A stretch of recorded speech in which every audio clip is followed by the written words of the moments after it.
YouTube.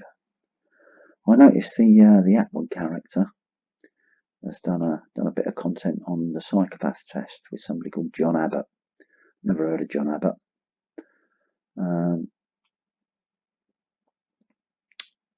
The character Atwood that has over 500,000 subscribers. Well, this particular video has had 4,500 views almost, 257 thumbs up, 19 thumbs down. I thumbed it down, Sean, because I thought it was superficial, rubbish clickbait.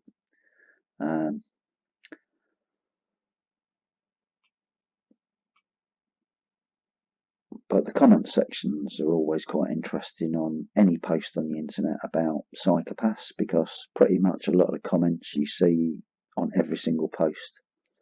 And I wasn't disappointed. This is a very common one. Billy Mack. True psychopaths become members of government, either as politicians or the intelligence services. He didn't mention that all global corporations are run by psychopaths. That's another one.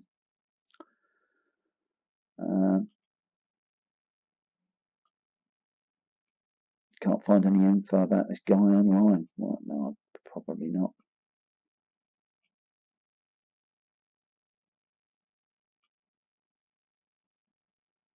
Definitely answered like a psycho.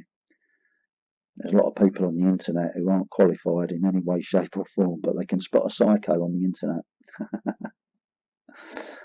Dear oh Lord.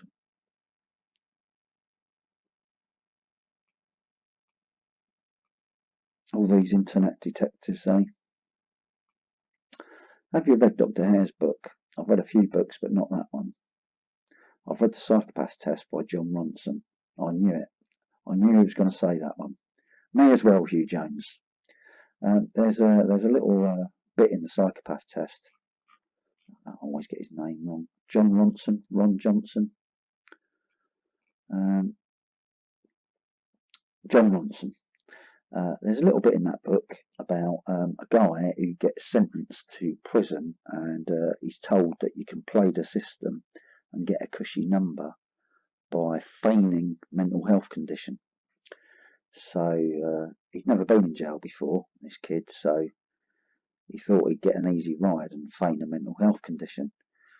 So they diagnosed him with as being a psychopath and shipped him off to Broadmoor, where he did much longer than his original sentence, and then Broadmoor declared that he wasn't a psychopath. Yeah, okay. But that story, that's been going around in prison since at least 1981. I heard that when I was in Borstal, that story.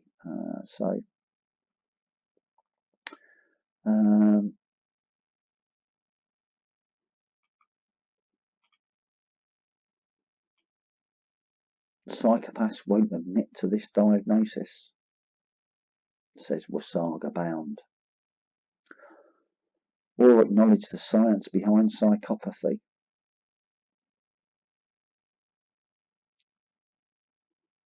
I think that people have labels, and ultimately the person knows exactly who they are. There is no hiding behind medical skirts. You're you. I think that means you are you. Well, you might be you, but if the state says you're something you're not, then you become that thing.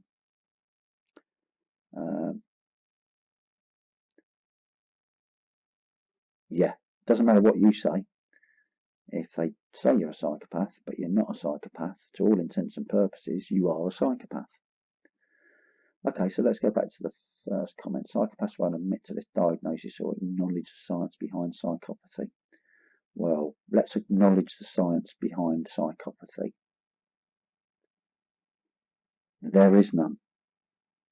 There is no science behind the diagnosis of psychopathy.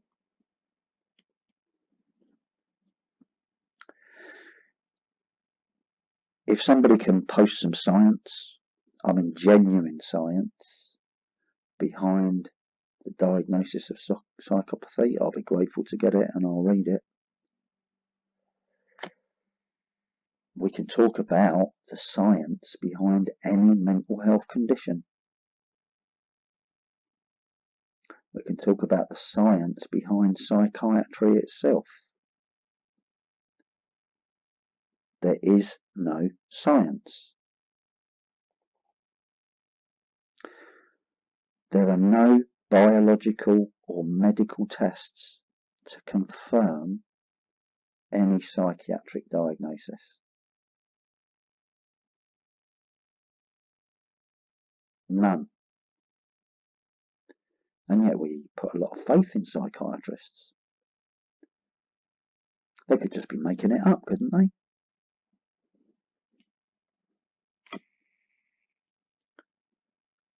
So you go to see a psychiatrist, or you get sent to see a psychiatrist, and the psychiatrist says you have a mood disorder due to a chemical imbalance in your brain.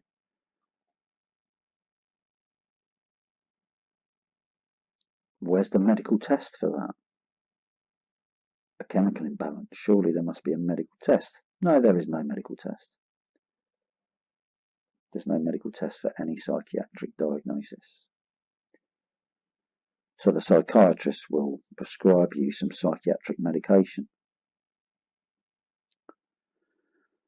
And it's the prescribing of that psychiatric medication which makes psychiatry a multi-billion-pound-a-year industry.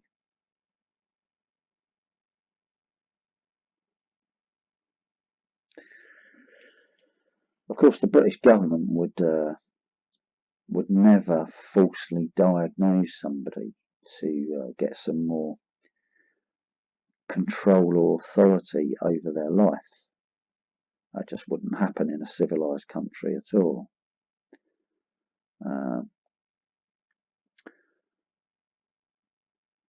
But it happened in Russia.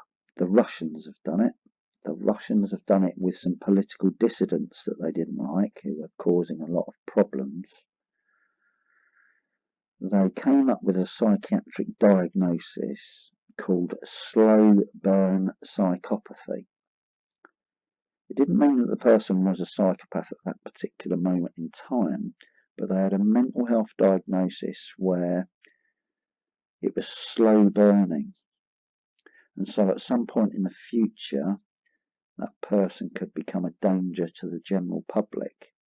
So for the public safety, they decided to lock all those people up in institutions. And of course that got rid of all the political dissidents and got rid of a problem. The British government would never do that, though. I would disagree.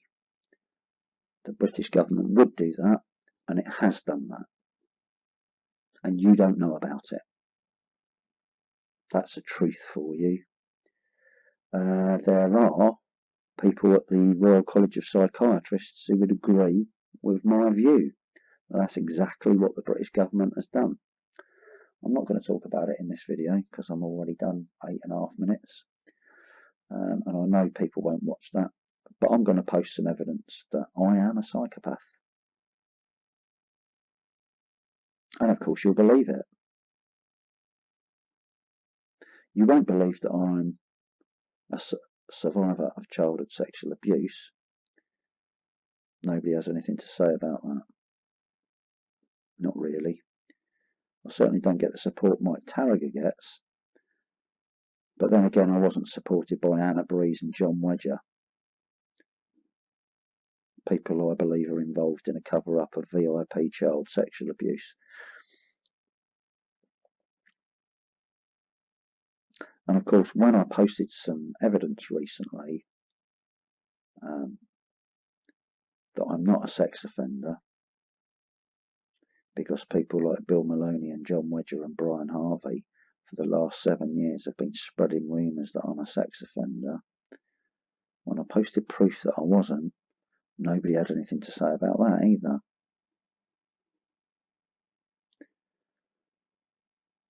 Thanks for listening. Don't forget to like and subscribe. Many thanks.